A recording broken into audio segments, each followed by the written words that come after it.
Sa isang bansang puno ng ingay ng politika at kontrobersya, sino ang nagsasabi ng totoo? Sino ang nasa panig ng bayan? Welcome to Bayang Pinas, ang news channel na hindi takot maglatag ng katotohanan. Dito, pinag-uusapan natin ang mga isyong may kinalaman sa kinabukasan mo, politika, pamahalaan at ang tunay na kalagayan ng ating bansa. Hindi kami bayad, hindi kami bulag. Sa Bayang Pinas, ang boses ng mamamayan ang tunay na headline. Kaya kung sawang-sawa ka na sa mga baluktot na impormasyon at scripted na kwento, dito ka na. Dito sa Bayang Pinas, tayo ang bantay at boses ng bayan. Kung gusto mong manatiling mulat at informed, don't forget to like, share, and most importantly, subscribe dahil sa panahon ngayon, ang kaalaman ay kapangyarihan. Ito ang Bayang Pinas, balitang totoo, pusong makabayan para sa sambayanang Pilipino. Tara na't alamin ang tunay na balita. Crucial na pangalan tumanggap sa confidential fund. Ako po, ito malupit to. So mukhang sasabihin na pala ni Vice President Sara Duterte itong mga pangalan kung sino nga ba itong mga nasa confidential fund na palaging hinahanap ng mga tulongges. So alam din naman ho natin na itong confidential fund, ito yung pinagmulan ng isa sa mga impeachment laban kay Vice President Sara Duterte. At hanggang ngayon, hindi pa rin umaamin si Lisa Araneta Marcos kung sino si Piatos. Anong pangalan nun ni Piatos? Nakalimutan ko na. Maria Piatos ba? Oo, so hanggang ngayon wala pa rin pag-amin, ano? Alam na alam daw at sinabi naman din ni Vice President Sara Duterte na itong si Lisa Araneta Marcos ay nag-chat kay Vice President Sara Duterte at may ebidensyang hawak si Vice President Sara Duterte at may video mapatungkol dito kay Lisa Araneta Marcos at tawag dito at alam din ni Lisa kung sino si Mary Grace Piatos. Tama ba? Tama ba pangalan? Mary Grace Piatos ba? Nakalimutan ko na eh. Alam ko kasi nagsisimula sa letter L yun. Ay, nadulas na naman ako. Kaya ito po, panoorin po natin ang panayam ni Attorney Sal Panelo. Papangalanan na pala ni Vice President Sara Duterte. Malakas ang pagtitiwala ni Inday Sara na pagdating dyan sa paglilitis sa impeachment trial, nakakasiguro na siya na may papaliwanag niya sa pamamagitan ng mga testigong expert sa intelligence operation kung bakit ang mga pangalan ng tumanggap ay hindi totoong pangalan. Tay. Yan ang pinupunto ni... So parang ilalabas na pala talaga ni Vice President Sara Duterte yung mga alas niya. Naku po, kabahan ka na. Naku, Madam Lisa, kabahan ka na. Alalahanin mo ha, may hawak na video si Vice President Sara Duterte laban sa iyo. Mapatungkol dito sa mga pangalan na nasa confidential fund. Ako po. Ako sa iyo, sabunutan mo na si Marcos. DP Inday Sara, kaya sinasabi niya, wag ko kayong basta naniniwala sa mga sinasabi ng mga nandyan sa House of Representatives. At sinabi niya, kahit nga hindi matuloy ang impeachment, halimbawa man, ito po ay madismiss dahil sa ito'y lumabag sa 1-year ban tungkol sa impeachment complaint. Whether ang magdidismiss yan yung impeachment court o ang Korte Suprema, sabi niya, paliliwanag ko pa rin yan publicly. Huwag ko kayong mag-alala. Tama. Abang-abang talaga to, no? Oo, kasi ang tagal din na yan din kasi yung sinusumbat ng ibang mga congressman na bakit gumagamit daw ng pangalan. Alam nyo, yung about sa confidential fund na, ba't gumagamit ng mga pangalan, yung mga tao dyan na ibang pangalan? Kasi nga, syempre, halimbawa lamang. May mga garapata si Marcos Jr. na pwedeng tumaksil sa kanila. So ngayon, etong si Garapata number 1 ay lumapit or kumampi na sa mga Duterte. Lahat ng mga sikreto doon na napag-uusapan at iniingatan na sikreto doon sa kampo ni Marcos Jr. ay sasabihin niya kay Vice President Sara Duterte. Ngayon, eto na, no?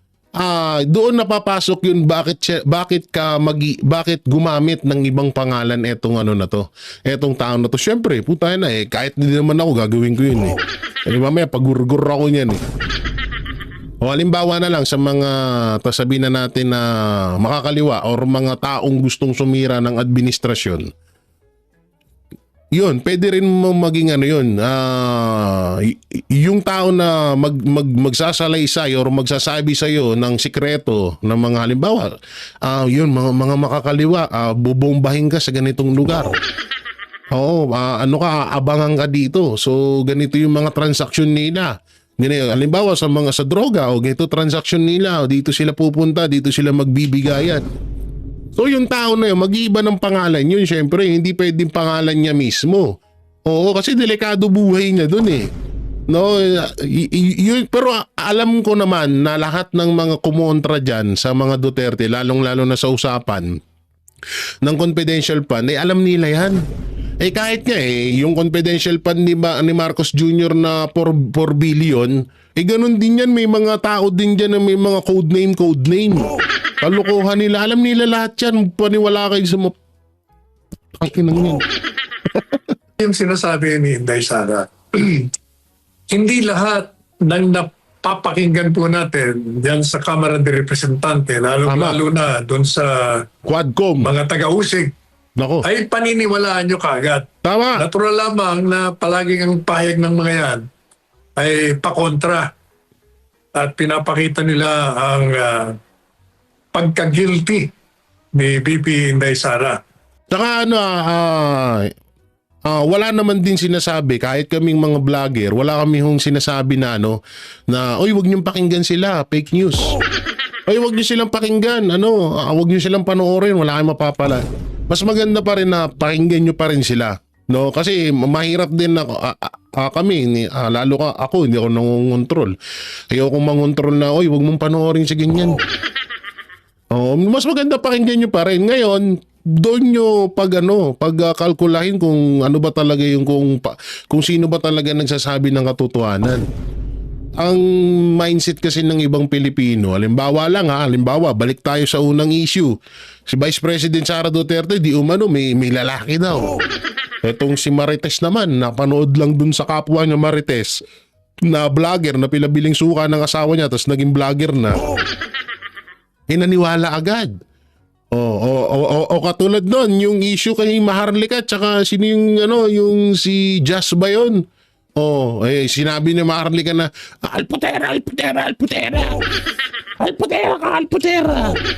Ikaw naman tangang Marites, naniwala ka naman agad, di mo pa alam ang totoong kwento.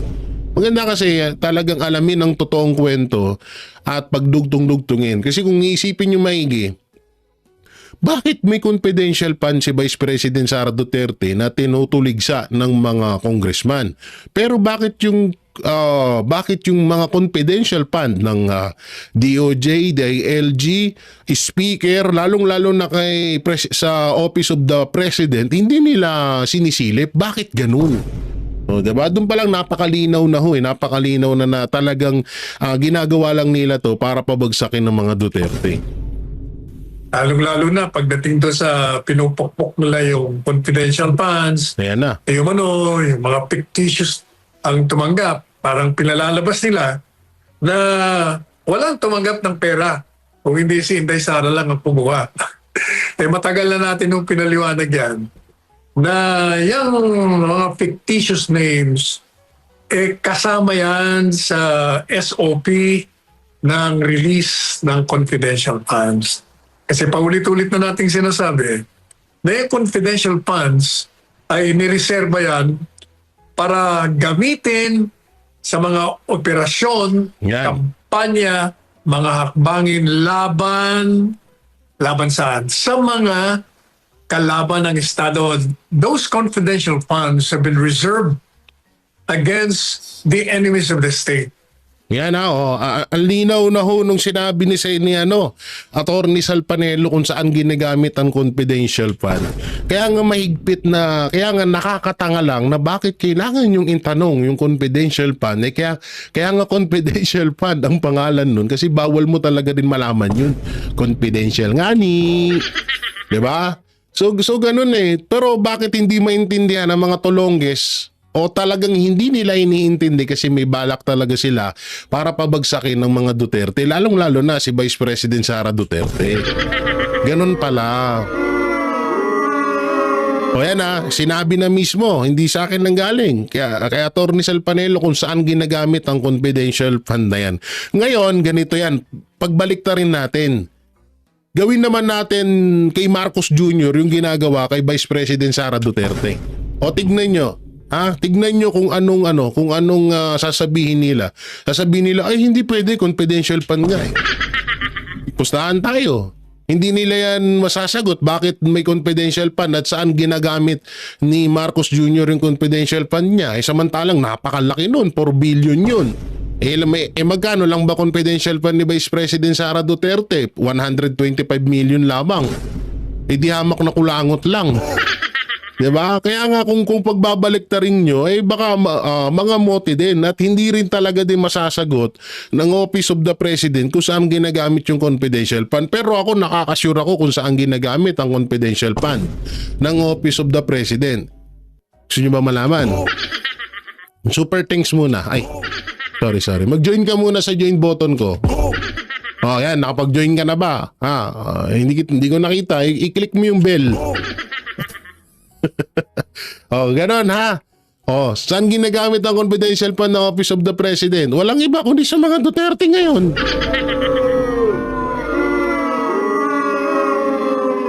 Baka ginamit pa nga nung nung tawag dito nung pagdala kay Pangulong Duterte sa dahig. So yun yung confidential fund. Kasi isipin mo, walang mapaggagamitan ang Office of the President ng kanilang confidential fund. Kasi kadalasan na paggagamitan yan mga NPA, mga makakaliwa. Yung may mga banta sa gobyerno, di ba? So, hindi nila magagamit yan, sure ako. Kasi kakampi nila NPA ngayon eh. Yung iba nga, may mga pwesto pa dyan sa Malacanang, di ba? Yun. So saan magagamit? Kundi sa mga Duterte nasa utak, nasa isip ni Marcos Jr., Lisa Araneta Marcos, Martin Romualdez, nasa utak nilang tatlo na ang banta sa kanilang administrasyon ay ang mga Duterte. Kasi nga, banta dahil malaking tinik sa lalamunan nila mga Duterte sa darating na 2028 election. Yun. Kung ginatuloy na natin, puro daldal eh. Ibig po sabihin, kailangan meron kang pera para makakuha ka ng mga impormasyon laban sa mga galaw, Tama. sa mga personalidad, sa mga programa ng mga kalaban ng Estado. Sino ba mga kalaban ng Estado? Di ang mga kriminal, Yun. ang mga terorista, ang mga drug lords, Yan. ang mga komunista. Yan yung mga pinagagastosan ng confidential fund. So ngayon, katulad niyan, sinabi ni Atty. Salpanelo, drug lord, kriminal, komunista, terorista. So lahat ng apat na yan, hindi mapaggagamitan ng confidential fund ng Office of the President yan. Alam niyo kung bakit? Ikakampi niya lahat yan eh. Jay Guevara, paano mo nasabing kakampi? Tingnan nyo yung nagsalit umamin na drug lord siya. 'Di ba? Pinalaya. Tingnan mo si Dilima, pinalaya. 'Di ba? Yung mga NPA malaya. Ganun lang kadali. Kaya yung confidential fund kaya hindi nila sinisilip yan. Confidential fund ng Office of the President, kaya hindi sinisilip ng Kamara yan. Kasi nga, yan ay ginagamit nga sa mga Duterte. Yun ang totoo dun. Hindi na tayo magpaligoy-ligoy, yun din naman. Mga rebelde, lahat pong yan ay kalaban ng Estado.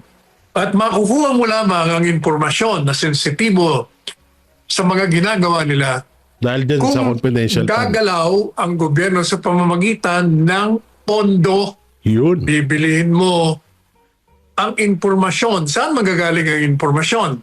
Manggagaling po ang impormasyon doon sa mga kalaban ng Estado, sa mga miyembro nila. Hihikayatin mo sila. Madali sabi, bibilihin mo sila. para sila ay tumalikod sa kanilang organisasyon at bumaliktad at magsabi ng mga programa nila, mga personalidad nila para mausig natin, mahuli natin. Siyempre, pag sila tumanggap ng pera, hindi mo mapapapirma yan na nandun ang pangalan nila. Sapagkat malalagay sila sa panganib. Sigurado papatayin sila ng mga kasama nila sa pagtatrader nila. Tama. Kaya, natural lamang na iba't ibang pangalan ang gagawin mo. Kay pangalan niya ng restaurant, kay pangalan ng ibang tao, kay pangalan ng kung ano-ano pa. Natural. O katulad lang na, no? Diyan papasok si Mary Grace Piatos na tinatanong nila kung sino. O sabihin na lang natin, ako yung taong yun na source, tigahatid ng impormasyon sa Office of the President. Kunwari lang ha. Baka ano na naman isipin nyo eh. Kunwari ako, so syempre hindi ko ilalagay dyan J. Guevara anak ng Teteng paano yan pag nalaman nila di paktay ako. Ilalagay ko dyan James Reid, Piolo Pascual, John Lloyd Cruz. Cruz ba si John Lloyd? Oo nga, yun nga. Ano pa ba? Zac Efron. Tom Cruise. Diba? Ito mga ilalagay ko dyan. Siyempre, hindi yung pangalan ko, anak ng Teteng. Gusto mo, sino ba naman tanga na gusto machogi agad? Siyempre, diba? So, gagawa ka ng ganyan. Kailangan ibang pangalan. At alam naman nila yan. Alam naman ng mga congressman yan, sadyang ginagawa lang nila yan ngayon, kung nga rin nagtatanga-tanga, hindi nila alam. Lahat naman ng may mga confidential fund dyan, DOJ, DILG, House Speaker, yung mga congressman, ganyan din ang ginagawa. Lahat yan sila may mga confidential fund. Kung ano yung ginagawa ng Office of the Vice President doon sa confidential fund niya, ganun din ang ginagawa ng iba't ibang mga iba't ibang mga empleyado ng gobyerno, yung mga mga kandidato diyan, ganyan din ginagawa nila sa mga confidential fund nila. Yun nga lang, ang pinagkaiba nila sa Office of the Vice President, yung ginagamitan ng confidential fund, good purpose. Ewan ko dyan sa Office of the President. Baka sa mga Duterte ginagamit yan. Natural po yan. At yan nga, yung kung kakausapin nyo, yung mga intelligence officer na na-involved dyan, yun din ang sasabihin. Kaya kumpiyansado o malakas ang pagtitiwala ni Inday Sara na pagdating dyan sa paglilitis sa impeachment trial, nakakasiguro na siya na may papaliwanag niya sa pamamagitan ng mga testigong expert sa intelligence operation kung bakit ang mga pangalan ng tumanggap ay hindi totoong pangalan. Pero ako gusto ko rin pabor din ako doon na maipaliwanag ni Vice President Sara Duterte. Pero, asawa ni Pera, alam naman na natin na kung anong mangyayari. Pag nagpaliwanag si Vice President Sara Duterte ng kanyang counter affidavit, yung pagpapaliwanag niya about sa confidential fund, alam natin na mamaliin at ililihis ng mga nagtatanong yun. Kasi alam naman na natin na mga agin sa Duterte lahat yan, no? Yung mga magtatanong dyan. So ang kinaganda lang kasi nito ay malalaman ng taong bayan kung ano talaga yung talagang pinaggagamitan at kung ano talaga yung sa side ni Vice President Sara Duterte. Pero asahan nyo na babalik ta rin yan ng mga magtatanong. So sino ba yung mga yan? Siyempre yung mga buhaya dyan, yung mga alagad ni Satanas, yung mga magtatanong dyan. Yan ang pinupunto ni VP Inday Sara. Kaya sinasabi niya, huwag ko kayong basta naniniwala sa mga sinasabi ng mga nandyan sa House of Representatives. At sinabi niya, kahit nga hindi matuloy ang impeachment, halimbawa man, ito po ay madismiss dahil sa ito'y lumabag sa 1-year ban tungkol sa impeachment complaint. Whether ang magdi-dismiss yan yung impeachment court o ang Korte Suprema, Eh sabi niya, paliliwanag ko pa rin yan publicly, wag mo kayong mag-alala. O, yun ang sinasabi ni Inday Sami. Nagpataw si US President Donald Trump ng 20% na taripa sa lahat ng produktong galing sa Pilipinas simula ngayong Agosto 1. Ayon sa liham niya kay Pangulong Ferdinand Marcos Jr., nagbabala si Trump kung maghihiganti ang Pilipinas sa pamamagitan ng sariling taripa ay dadagdagan pa ito ng karagdagang singil. Nag-alok din si Trump ng exemption para sa mga kumpanyang lilipat ng produksyon sa Amerika. Ayon sa kanya, So, isa pa tong issue ng taripa. May kipag-meet ata itong si Marcos Jr. kay Donald Trump. Ano kayang sasabihin ni Marcos doon? Dubidi-dap-dap, dubidi-dup-dup. Ay, akala ko ba bati-bati kayo ng Amerika? Di alam nyo, ito yung purpose ng lahat dapat ng bansa pakisamahan mo. No, lahat ng bansa dapat pakisamahan mo. Kaso ginagawa ni Marcos anak ng teteng, inaaway yung ibang bansa ang bagong taripa ay tugon sa matagal ng hindi patas na pulisiya ng Pilipinas sa kalakalan na nagdulot ng malaking trade deficit sa US na tinawag niyang banta sa pambansang seguridad. Sa mas mataas ito, attorney, sa dating 17% na taripa na inihayag niya nitong Abril lang. Pero mas mababa kumpara sa 36% na ipapataw sa karating nating bansa sa Cambodia at Thailand. Ang Pilipinas ay kabilang sa ilang bansang tinarget ng mas pinalawak na kampanya sa taripa ng US, kabilang ang Brazil na may papatawan ng 50% sa copper exports. Nauna nang sinabi ng Malacanang na maliit lang ang magiging epekto ng 17% na taripa at tinanggap ito dahil sa magandang relasyon na Pilipinas at Amerika, lalo na sa larangan ng depensa. Pero sa tingin niyo po, attorney, makabubuti po ba sa Pilipinas na tanggapin na lamang ang etong update na naging 20% na yung taripa ng Amerika upang mapanatiling maganda ang ugnayang militar at diplomatiko, o dapat bang igiit ng bansa ang patas na kasunduan kahit malagay sa alanganin ang relasyon nito sa Amerika? Unang-una, wala kang magagawa dyan pag nagbigay ng ganong taripa ang Estados Unidos. All you can do is to negotiate with them na kung maaari mababaan, ibalik sa dati. Pero may remedyo naman dyan kahit na kasi karapatan nila yun na taas ng taripa, lalo pa sinasabi nila na apektuhan sila. Ang gawin natin, huwag nating limitahan ang pag-aangkat ng mga produkto natin sa Amerika lang. Hanapan natin ng ibang bansa na makaangkat tayo para yung ating mga aangkatang lugar ay hindi lamang Amerika. Marami. Dito lang sa Asia. Dami. Sa Europa. Yan ang remedyo dyan. Sa madaling salita, makisama ka sa lahat ng bansa para makapag-angkat ka.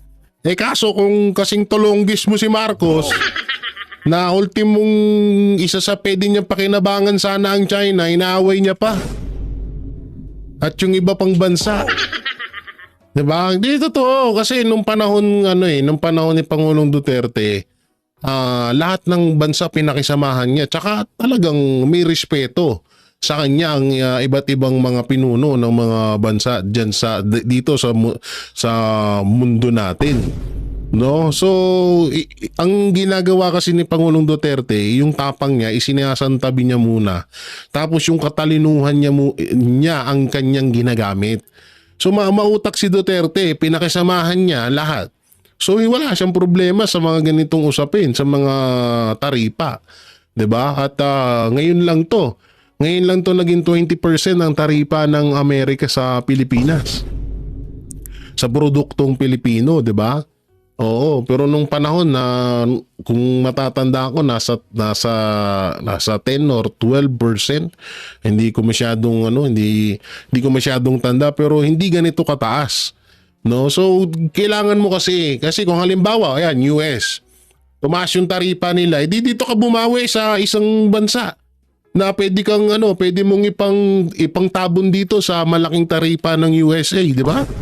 Ganun lang kasi. Utak kasi. Tangina, tigilan mo ka, shabu. Ay, sorry. Nadulas na naman ako. Puta, tutulog ka. Hindi yung palay ka-edit. Damihan natin ang production at humanap tayo ng mapaglalagyan, hindi lamang sa Amerika. Ayun yung pinakamaganda doon. Samantalang, asan na yun? eto. Ito na may panoorin ko. Hindi pala ito. Ito to, yung Supreme Court nagdesisyon na, no? Oo. Dito. Oo, lakihan natin. Yan. Supreme Court nagdesisyon na. Nako. Utak sa impeachment kay Vice President Sara Duterte yari sa Supreme Court. Panoorin natin. May relasyon sa una yung tinatawag na violation of one-year ban rule. Okay. Makikita mo dyan kaya inisa-isa, in-itemize ng Korte Suprema yung pangangailangan na ibigay sa kanila lahat. Under oath, Opo. yung ikalawang bahagi, pupunta dun sa katibayan kung talagang yung verification dyan totoo. Okay. Ngayon, under oath yan. Sa aking palagay, magkakahirapan dyan. Yari sila dyan. Sa panig ng House of Representatives. Paktay sila dyan. Kasi, yun lang tanong niya kanina, no? Yung isa na binanggit ni Congressman Nelson. Opo. Congressman Nelson. Sinasabi, kailan na nailagay sa order of business yung unang tatlo Opo. na in-endorse na impeachment complaint na isinulong ng private citizens. Ang pinag-uusapan dito, Jen, yung December 2, in December 4, at saka in December 19. Kasi kagaya nung binabanggit natin nung mga nakakaraan patungkol dito, pagka-receive mismo ng opisina ng Secretary General, immediately kanya i-repair mo sa opisina ng Speaker. Ayun. Kaya kinukwenta natin ano ba yung immediately. Opo. Sa lalo madaling panahon Sa aking pagkakaalam, sa mabilis na paraan, sa madaling pagkakataon, ano pa yung ibang synonym ng... Pwede rin, Fast and the Furious. Faster and the right corner. Putang ina. Mabilisan. Agad-agad. Ano pa ba? Ora-orada. Hindi ganoon. Mabilisan kasi. Naisip ko lang yun. Visit na. Ano bang mga mabilisan? Yun, mabilisan, agad-agad, orada, antimano, yan, antimano. So marami ibig sabihin. immediately. Agad-agad. Agad-agad. Opo. Karaka-raka. Karaka. O yan. Di ba hapon yun? Oo nga po. Parang hapon eh. Oh. Ha? Padalos-dalos mong ibigay. Parang gano'n, ha? Mamadali. Basta bilisan mo. Ibig sabihin, huwag kang magpatumpik-tumpik. Sana all naka-iPhone, no? Huwag kang Sana all naka-iPhone. kupad-kupad. Yan ang ibig sabihin nun eh. Immediately. So, kailan mo ni-repair? Kaya meron siyang tanong dyan, binabasa ko eh. Meron ba kanyang discretion? Yung Secretary General, para yun ay kanyang ibinbin. Ang hirap kasi dito sa impeachment na to, pati yung Secretary General na dapat ay nasa neutral position, naging one-sided position. Nakadepende lang siya sa kay Speaker. Di totoo naman obvious naman di ba? Ba't hindi niya nireklamo? Dapat nga una siyang nagreklamo diyan. Bakit hindi niyo binigay agad-agad? Siya pa nga may isang interview na, 'di ba, na pinag-isipan daw muna. Ay nako. Kanyang ipitin muna. Parang tutulugan niya muna at hindi niya muna ibibigay sa opisina ng... Oo nga. Kasi parang inipon niya muna Sen, di ba? Ang sagot doon, hindi. Wala kang discretion. Walang kapangyarihan yung SecGen. Ang SecGen is the highest administrative officer of the House of Representatives. Okay. Wala siyang discretion. Opo. Ang kanyang trabaho is ministerial in character. Ano ibig sabihin? Kung ano yung nakalagay doon, yun lang ang gagawin mo. katibayan yun ng rules ng rules ng impeachment eh. Pinagtibay yun eh. Opo. Hindi basta-basta yun. Hindi mo po pwedeng, teka muna, bukas ko na, Gawin. ang ibig sabihin ng immediately, Sa madaling salita, hindi ka pwedeng maging tamad. Huwag mong baliwalain. Huwag mo nang ipabukas. Hindi pwede yung teka-teka. Ayan na, oh. kaagad mong ibigay. Opo. Wag ka nang wag ka nang mag-isip na, kasi wala ka naman dapat isipin pa eh. Pag nakita mo na yun ay verified, yun naman, kaya napakadali naman, may checklist kung anong verification. Yun, Marami tama. ng abogado doon na mag-advise sa kanya, o palagay mo ng isang araw. Isang araw. Siguro naman sa loob ng isang araw, mga ilang pahina lang naman yun, bubusisiin, o ito ba'y na-verify? Pag verified kasi, talagang may nagnotaryo, tinignan kung yung forma, nandiyan ba yung forma, meron bang, may cause of action ba, may ganito. O sige, i-repair na natin. Ayun. Paano ngayon sila magbibigay ng under oath na sagot sa mga requirements na yun ng Korte Suprema? Wala nga siyang discretion eh. Ministerial, lilitaw ngayon dito na yung Secretary General, kauna-unahan, hindi niya ginanap at tungkulin niya. Lalong-lalo na yung December 2. Ayan na. O, ayan na. Ang linaw, no? So, sa madaling salita nga, naging one-sided ang Secretary General na dapat maging neutral siya. Lalo't ang usapan dito ay hindi basta-basta. Tangina, impeachment yan. Hindi yan pagbili ng suka tapos pagbalik mo, toyo dala mo. Oo. Doon nagsimula eh. Yun ang una eh. Alam mo, kaya ito, nadinig mo dyan. Opo. Hinahanapan ilang session days. Oo. Kasi ganito yan, Jen. Halimbawa, ngayong araw na to, nag-session tayo. Opo. Pero hindi naman siya nag-adjourn. Sabi niya, suspend lang. Suspend. Opo. Sabi niya nga, magsasalita yung presiding officer. Session is suspended until tomorrow at 3 o'clock in the afternoon. So, bukas, hindi pangalawang session yun, kasama pa rin sa per session. Kahit na inabot tayo ng 3 weeks, sinususpend natin, after 3 weeks, 1 session lamang One yun. session. Tama. Ngayon, bibilangin ngayon yun. Ngayon, alam ko merong isang session doon na nagtagal talaga. Kasi makikita mo, Kasi nga, kaya nagtagal yung isang session doon kasi nga, pinag-isipan. Ano ba to? Malakas ba to? May impeach na ba dito si Sara? Ganon yung nangyari doon. makikita mo yung tagal, kunin mo yung journal. Ayun, doon makikita So yun. kapag ka nakita doon na bakit kinakailangan ninyong isuspend? Kasi technique ito eh. Tingnan ninyo, 3 weeks kayong nag-session pero it is only considered as 1 session day. Ibig Ayun. sabihin, pinatulog. Oo. Tama. Bibilangin. Ito ngayon ang mabigat. Oo. O hindi nila mapapalito na merong discretion yung talagang hindi ni-repair eh. Kasi kailangan ibigay mo kinukuha yung mga dates eh. Yun na nga, oo. Kailan mo ni-repair? Kasi mula doon sa pagkaka-repair, huwag natin pag-usapan yung December 4. Ang malupit pa diyan, ayaw nila rin parang parang may napanood ako na ayaw nila ipakita yung date na yun. Nung isang session na yun. Parang gano'n December, kasi yung pinaka-crucial dito yung December 2. Yun ang kauna-unahan. Yung kauna-unahan po na i-file. O, Tama. steps yun steps. Oo. Una, Secretary General is supposed to immediately refer it to the office of the Speaker. Kasi pag tinanggap ng office of the Speaker, ang office of the Speaker naman, ministerial din ito. Ministerial din. Opo. Wala siyang discretion. Tatawagin niya yung majority leader. Ito yung chairman ng Rules Committee. I-include mo kaagad, hindi naman kaagad, within 10 session days. Ngayon, kung yung December 2, kung may plano na sila doon, ipitin nyo kanya halimbawa, kaya nga magtatagal sila eh. So, kahit na isang buwan tayong nag-session, Opo. sinuspindi lang, walang nag-adjourn. Wala nag-adjourn. Opo. Napatulog nila ngayon.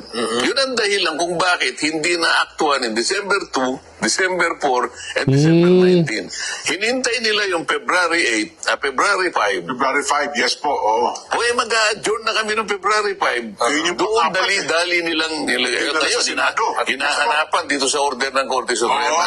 Sabi niya, binigyan ba sila ng kopya lahat sila Opo. ng mga members na pumirma? Binigyan ba sila ng pagkakataon na mabasa?